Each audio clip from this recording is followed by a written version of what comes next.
Right now on Tactical Films, we're going camera hunting.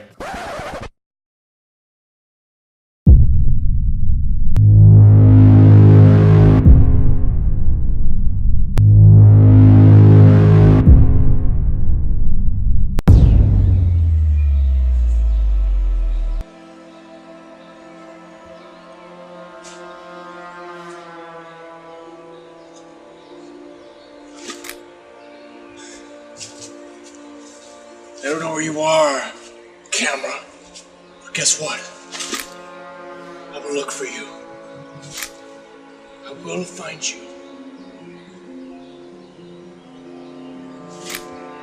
And I will kill you.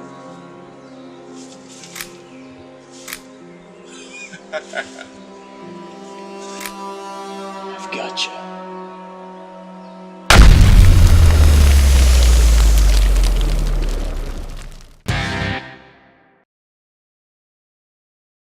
As you saw there, cameras are really important. Welcome back to Tactical Films. I'm your host, Thomas Andres. So, the question that you may ask yourself the most before shooting is, what camera should I use? And that's a great question since you want a camera that suits your needs and the needs of whatever kind of production you're doing. The first thing that you want to ask yourself is what you need out of the camera. Do you need it to shoot in perhaps a specific frame rate? Do you need it to shoot well in low light? And possibly what resolution you are looking for. For that sketch that I just showed you a few seconds ago, I used the Canon T6 camera with the 18-55mm lens. Great camera. If you guys want to learn more about it, click the link right here. And that will take you to a hands-on review that I did about the camera.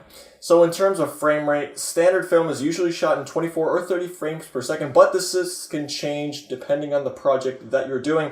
If you're doing, say, a first-person shooter style video, you might want to change the frame rate to something a bit higher to give your audience a sense of reality and being part of the scene, since it's, first person. Another thing to keep in mind is the amount of motion blur that you want to have in your video. If you want your actors' movements to be super crisp, then you would choose a higher frame rate, such as 60 and up.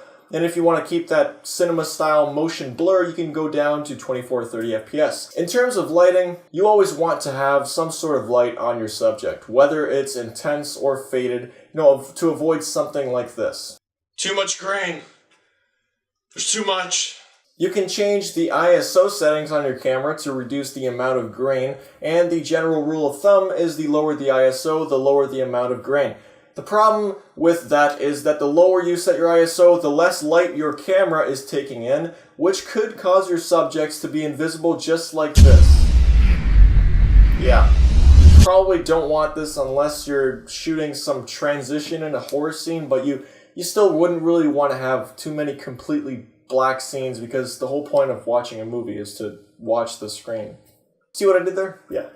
Something that many of us ponder about is the idea of resolution. When I watch GoPro ads, I'm like, oh my god, 4K, oh my god!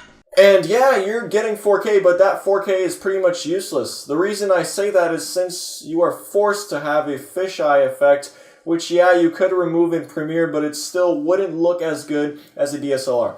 Another thing that happens is that they give you a very low frame rate for the 4K setting, which also makes your footage later useless. In general terms though, when looking at resolution, you want to at least have 1920 by 1080, which is 1080p, which is full HD. That way you're not shooting stuff that looks like the first video on YouTube. Alright, so here we are, one of the elephants.